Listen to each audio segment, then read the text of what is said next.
Greetings, my name is Marty, and I'm currently a senior in college, majoring in linguistics. My relationship with my parents has never been perfect. They were always okay, but their love and affection were lacking. I could have accepted it if that was just their way, but it stung because I knew they were capable of being loving and supportive parents, as proven by my adopted brother, Mason. They showered Mason with more affection and attention than they ever did with me, their biological son. Don't get me wrong, I believe in giving an orphan child a loving home, but it's hard not to resent them for neglecting my emotional needs. Our differences became unbearable when I entered college.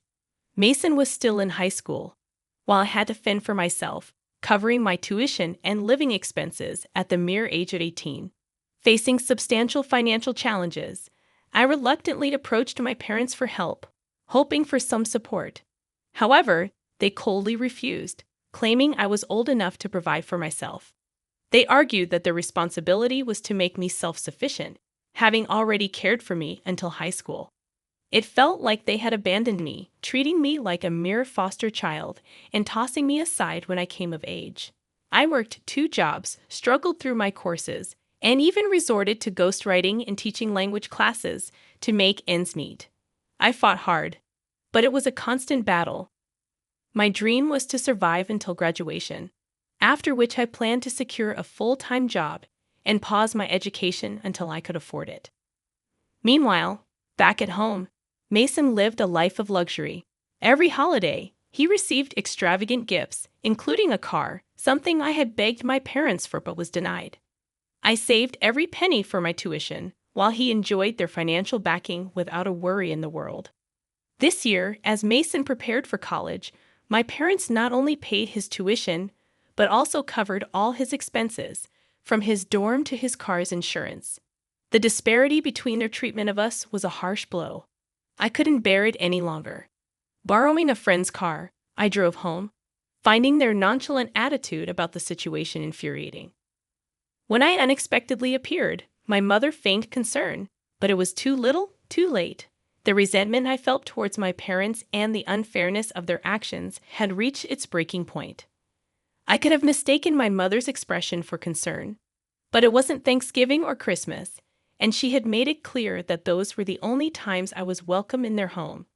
I couldn't help but confront them, asking why they were supporting Mason financially, especially after essentially abandoning me when I started college. My dad grew tense but explained that Mason's major was in music, a difficult field to find stable work in initially. They felt compelled to assist him. I had worked odd jobs and waited tables to put food on my table, majoring in linguistics. Their excuse felt hollow. That night, I told my parents that they needn't worry about setting another plate for me. They could give everything to the son they loved more. Walking away, I was crushed, unable to comprehend why they never loved me. My resentment towards Mason grew. I recalled moments when my parents had showered me with attention, taking me out to play, and my mom cooking my favorite breakfast. Then they brought Mason home, and my life changed. I resented them for adopting an orphan boy and leaving me to fend for myself.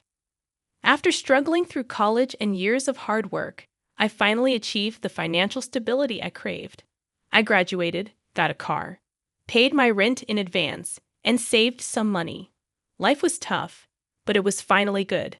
Karma was cruel, but it also had a way of balancing things out. 3 years later, Mason called me in the middle of the night, begging me to pick him up from California while I lived in Chicago. Reluctantly, I agreed, sensing fear and sickness in his voice.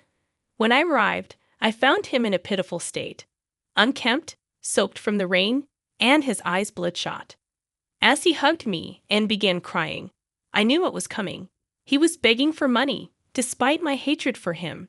His desperation almost evoked pity, but I steeled myself against it.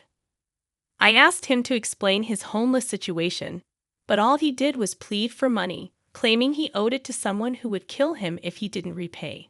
I had neither the time nor the money for this, but he was still my brother. I couldn't just abandon him. We grew up together. I had known him since he was just 3 months old. Despite my frustration, I decided to take him to my place, hoping we could discuss his situation there.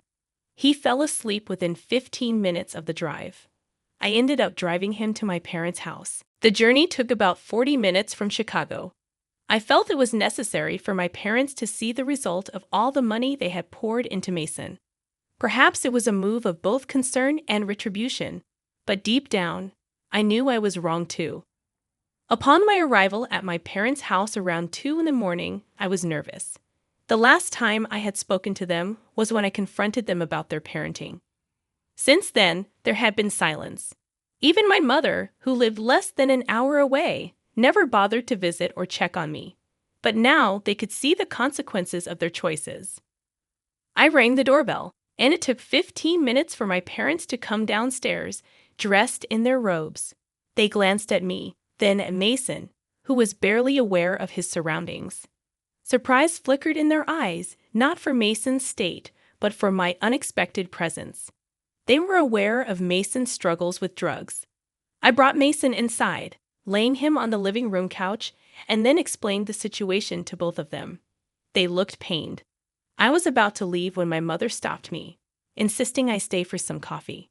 Despite the palpable tension, I decided to stay, compelled by a desire to understand the complexities of the situation with Mason. We sat at the kitchen table, and my mom began explaining the situation. Apparently, Mason had dropped out of college, and a year later, he joined some trouble, or rather, trouble caught up with him. The authorities called Dad, informing him that Mason had damaged campus property and had to pay for it. My dad did pay, but he was deeply disappointed. He confronted Mason, urging him to come home and enroll in a community college, at least completing his education before finding work. However, Mason refused and tried to sever ties. Then, the worst happened. Some thugs came to our house, threatening my dad that they would harm Mason if their money wasn't returned. Dad paid them off, attempting to bring Mason home, but he fled.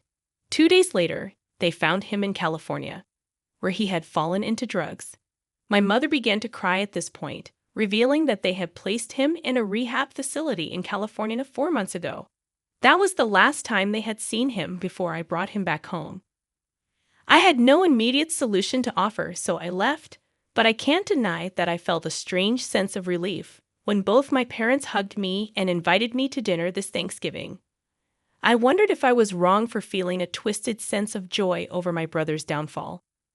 Not the whole. I wouldn't even blame your brother. It's your parents who are at fault. They've driven a wedge between their sons due to their misguided parenting. You helped your brother, which shows you're a good person. Well, your brother's life is in ruins, and you're happy that your mother wants to invite you for dinner. It might seem petty and mean, but I'd say you're not the whole if you can't understand the concept of empathy. My dad and stepmom have way too many kids, and I, a 15-year-old female, have a biological sister who is 13. We also have 7 adopted siblings, 3 boys and 4 girls, most of whom have some issues. Living with them is like walking on eggshells. This story centers on Abby, the oldest of the adopted kids at 15. They just took Abby in a few months ago, and they're in the process of adopting her. Before Abby, my dad and stepmom claimed they were done fostering and adopting kids. However, they made an exception because 2 of the girls they adopted 3 years ago are Abby's biological sisters. I have to say, Abby is probably the most challenging among the adopted kids. She doesn't talk much when we're all together. She just sits next to my stepmom or one of the nannies. She's also quite possessive about her things. For instance, if she has a pack of cookies and I eat one, she won't touch them anymore and will look for something else to eat. The same goes for video games. She enjoys playing Minecraft and will let us join her. But if we mess with anything she's built, the entire world becomes ruined for her. To address her eating habits, my dad and stepmom put a snack bar in Abby's room because there are days when she won't leave her room and sometimes won't allow anyone in. They hope this will encourage her to eat on those days. I once checked out Abby's room when she was in therapy and noticed she had a stash of really good snacks in there. She's also a music enthusiast and owns a collection of headphones, including AirPods Pro, AirPods Max, two different kinds of Bose headphones, and another kind that I can't identify. Abby came with one of the Bose headphones, but the rest were gifts for my dad, stepmom, and their family.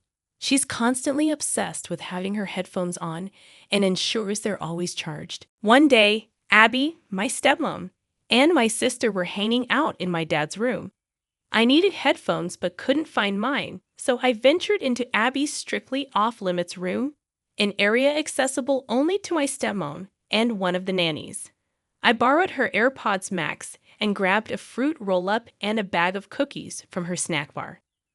I intended to charge the headphones and return them once I was done using them.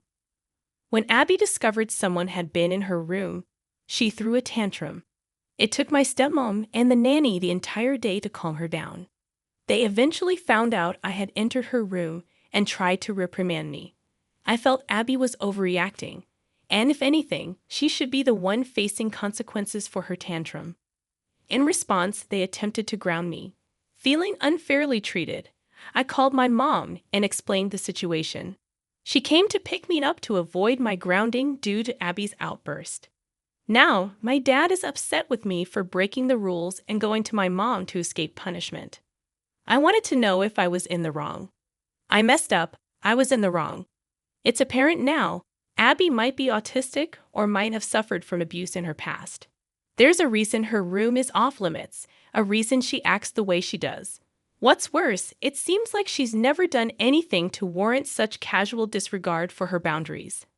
If I were your dad, I would insist you stay at your mom's until you're ready to apologize and accept your grounding. I would also extend the grounding for playing the card of going to your mom's to avoid punishment. You're the one at fault here.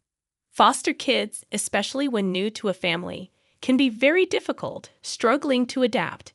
That doesn't make you or her a bad person.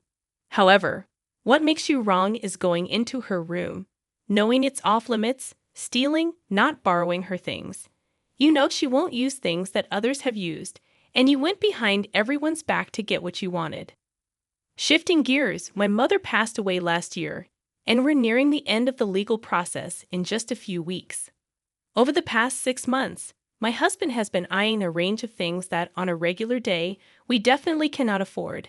Normally, he'd have to use credit or save for weeks or even months.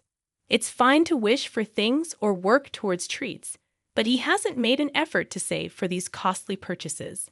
Instead, he's been pressuring me for updates on the legal process and asking how much longer it'll take.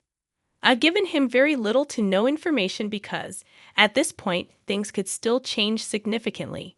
Creditors might emerge, claiming money is owed, and so on. He's not the most responsible person with money. I've managed our finances full-time for the past 3 years because he has a history of sabotaging our financial goals and blowing our budgets. My plan is to use half of my inheritance to move our family into a house. I intend to save 40% to help my children in the future for their graduations, college, trips, or their first cars, and maintain a small emergency fund.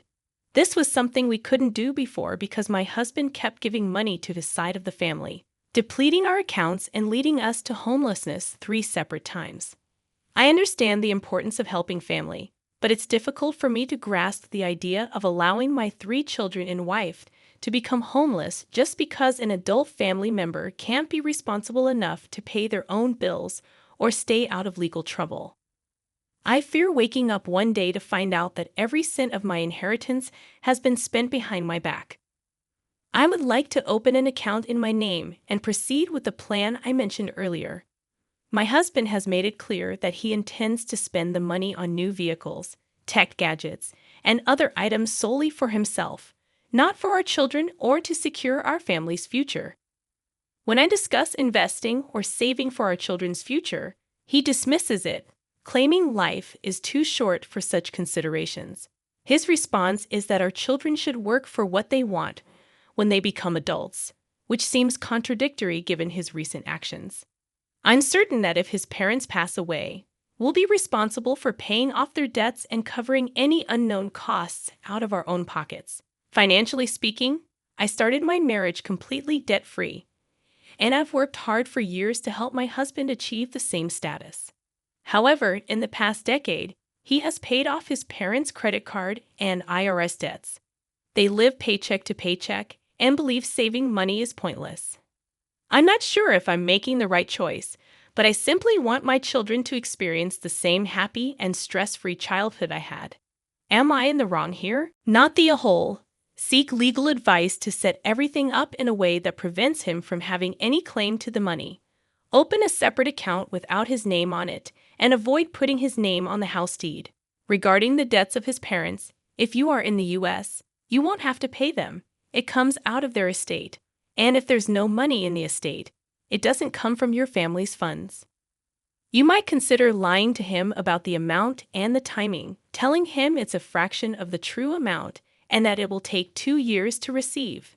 This would give you time to figure out how to safeguard the money from his impulsive spending. Consult a lawyer soon, as nothing prevents him from opening new credit cards and charging extravagant purchases with the intention to pay them off using your inheritance.